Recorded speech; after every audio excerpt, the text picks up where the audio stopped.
جشن صبح مصنف ریحان انصاری۔ گاؤں کے کنارے ایک وسیع حویلی تھی جس کے دروازے پر پہرے دار بندوقیں تھامے کھڑے رہتے۔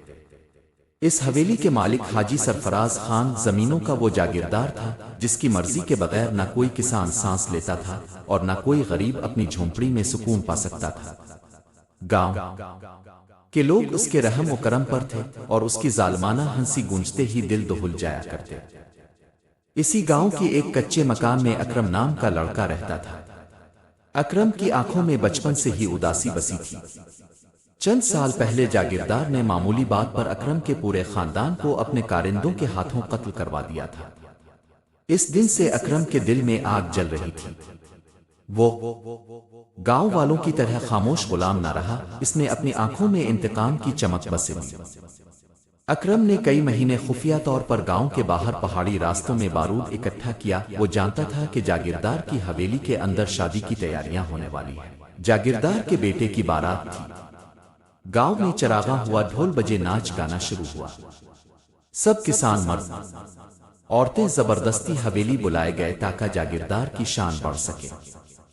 اس رات اکرم نے آخری بار اپنی ماں کی یادوں کو یاد کیا، بہن کے قہقہے سوچے اور پھر خاموشی سے حویلی کے تہ خانے میں بارود رکھ دیا۔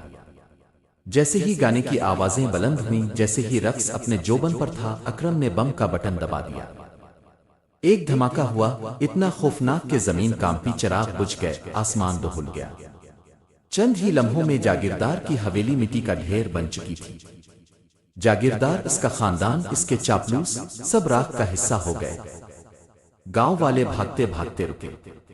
ان کے چہروں پر خوف اور حیرت ملی جلی کیفیت تھی۔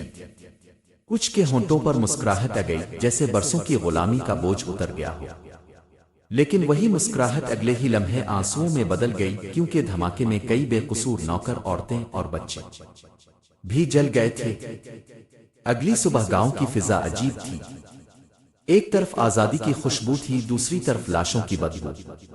لوگ کھڑے تھے مگر بول نہیں پا رہے تھے۔ کیا یہ جیت تھی آہار؟ کیا یہ خوشی تھی غم؟ اسی کیفیت کا نام رکھا گیا جشن صبح، وہ دن جب لوگ ہنس بھی رہے تھے اور رو بھی رہے تھے۔ غلامی کا طوق ٹوٹا مگر اس کے بدلے قبرستان آباد ہوا۔ اکرم کہیں دکھائی نہ دیا۔ کچھ کہتے ہیں وہ دھماکے کے ساتھ ہی جل گیا، کچھ کہتے ہیں وہ جنگل کی طرف بھاگ گیا، مگر گاؤں والوں کے دل میں اس کا نام ہمیشہ زندہ رہا۔